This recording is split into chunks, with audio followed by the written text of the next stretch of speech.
तो भाई मैं तुम्हारे साथ अपनी एंग्जायटी की स्टोरी शेयर करूँगा कि कैसे मुझे एंग्जायटी हुई और कैसे मैं उस चीज़ से बाहर निकला। पहली बार मुझे जब पैनिक अटैक आया, मुझे ये भी नहीं पता था कि वो पैनिक अटैक होता है। मैं दिल्ली से अपने घर की तरफ ड्राइव कर रहा था और ड्राइव करते-करते बीच रास्ते में मुझे ब्रेथलेसनेस होने लगी। मुझे लगा चलो यार मेबी किसी और चीज़ की वजह से होगा या मेरी तबीयत थोड़ी ख़राब होगी। तो मैंने इसको इग्नोर किया, मैंने उसको जाने दिया। मैंने कहा चलो यार कोई बात नहीं, हो जाएगा ठीक, मेबी रात को सोऊँगा तो ठीक हो जाएगा। जब घर पहुँचा तो वो चीज़ और बढ़ गई। रात होते-होते मुझे ऐसा हो गया कि मेरी चेस्ट में बहुत ज़्यादा हेवीनेस की फीलिंग है, जैसे इमोशंस बहुत ज़्यादा भर गए हैं मेरे अंदर और मैं उनको बाहर नहीं निकाल पा रहा हूँ। तो मैंने सोने की कोशिश करी। सोने की कोशिश जब कर रहा था तो रात को एकदम से झटका सा फ़ील होता था और मुझे रात को एकदम से नींद खुल जाती थी। तो नींद भी नहीं आई मुझे। तो अगले दिन मैंने सोचा कि चलो डॉक्टर के पास चलते हैं। डॉक्टर के पास गया तो जनरल फ़िज़िशियन थे, उन्होंने बोला कि आपको तो कुछ भी नहीं है, आप ओवरथिंक कर रहे हो, ऐसा कुछ नहीं है आपको। तो उन्होंने बेसिक सी दवाइयाँ दे दी और बोला कि रेस्ट करो, आराम से घर जाओ, कोई दिक्कत नहीं है आपको। तो मैंने वो दवाइयाँ ली और उसके बाद भी वो चीज़ ठीक नहीं हुई। तो फिर मेरे माइंड में डाउट्स क्रिएट होने लगे कि मुझे कोई बीमारी है, मुझे ऐसी कोई बीमारी है जो डॉक्टर को नहीं समझ में आ रही। उसके बाद सिलसिला स्टार्ट हुआ ब्लड टेस्ट करवाने का, एमआरआई करवाने का, अल्ट्रासाउंड करवाने का, ईसीजी कराने का, ईईजी कराने का, इको कराने का। बार-बार मैंने टेस्ट कराए बिकॉज़ मुझे किसी से भी जवाब नहीं मिल रहा था। कभी मैं अपना ब्लड प्रेशर टेस्ट करवाने जाता था, कभी मैं रैंडमली ईसीजी करवाने चला जाता था, कभी मैं कोई टेस्ट करवाने चला जाता था, क्योंकि मुझे कोई भी डॉक्टर सीधा नहीं बता रहा था कि आपको एंग्ज़ायटी है या कोई और इश्यू है। इस सिलसिले में पता नहीं कितने ब्लड टेस्ट, एमआरआई, अल्ट्रासाउंड मैंने करवाए, आज भी मेरे पास वो फाइल्स रखे होंगे, इतना बड़ा ढेर है फाइल्स का। और मैंने इस काम में अपने 8 से 10 लाख रुपए ख़राब कर दिए। बड़े-बड़े डॉक्टर्स के पास जाना, बड़े-बड़े सेंटर्स में टेस्ट करवाना और सारे टेस्ट नॉर्मल आते थे। माइनर सी चीज़ें आती थी जैसे विटामिन बी12 की डेफ़िशिएंसी डिटेक्ट होती थी या विटामिन डी की डेफ़िशिएंसी आती थी, बट मेजरली कुछ भी ख़राब नहीं आता था बॉडी में, सब कुछ एकदम सही आता था। उसके बाद भी डॉक्टर्स ने मुझे ये बोला कि आपकी बॉडी में कोई दिक्कत नहीं है, आप वैसे ही ये सब चीज़ें फ़ील कर रहे हो, आपको नहीं करना चाहिए, और वो बेसिक सी दवाइयाँ देकर फिर मुझे भेज देते थे।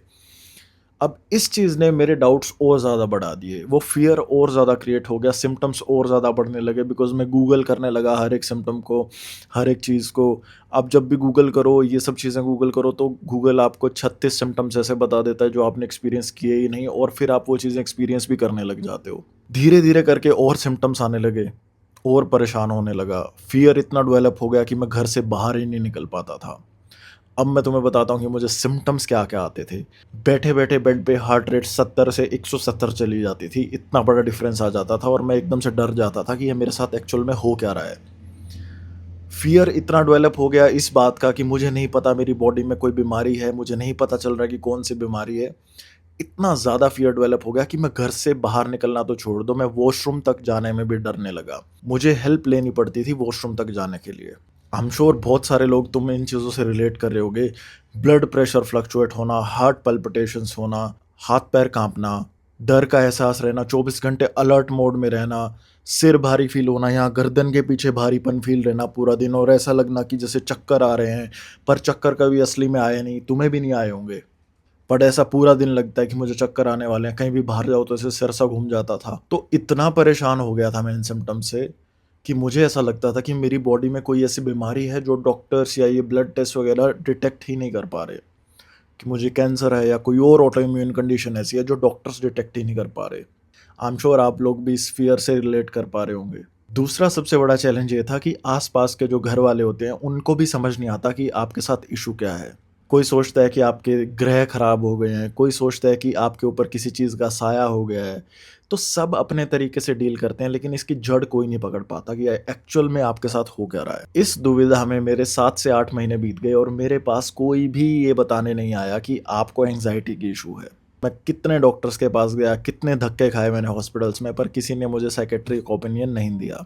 उसके बाद हमारे एक फैमिली फ्रेंड थे, बहुत ही भले इंसान है, ही इज़ अ सर्जन। तो उनके पास मैं गया, उनसे मैंने सारी बातें शेयर करी। उन्होंने मुझे बोला कि आपको साइकियाट्रिस्ट को दिखाना चाहिए। तो मैं साइकियाट्रिस्ट के पास गया, मैंने उनको बोला कि आप प्लीज़ मुझे साइंटिफिकली ये समझा दो कि मेरी बॉडी में चल क्या रहा है, ठीक है? उसके बाद मैं सब कुछ खुद डील कर लूँगा। तो उन्होंने मुझे बैठा कर के आधा घंटा सब समझाया कि एक्चुअल में ये चीज़ें काम कैसे करती हैं, ठीक है? एक्चुअल में आपकी बॉडी में हो क्या रहा है, बायोलॉजिकल लेवल पे अगर आप जाके देखोगे तो आपकी बॉडी में चीज़ें काम कैसे कर रही हैं।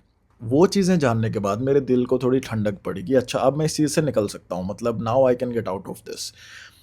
उसके बाद भाई मैंने खुद पे काम करना स्टार्ट किया और आज की डेट देख लो, आज की डेट है 6 मई 2026।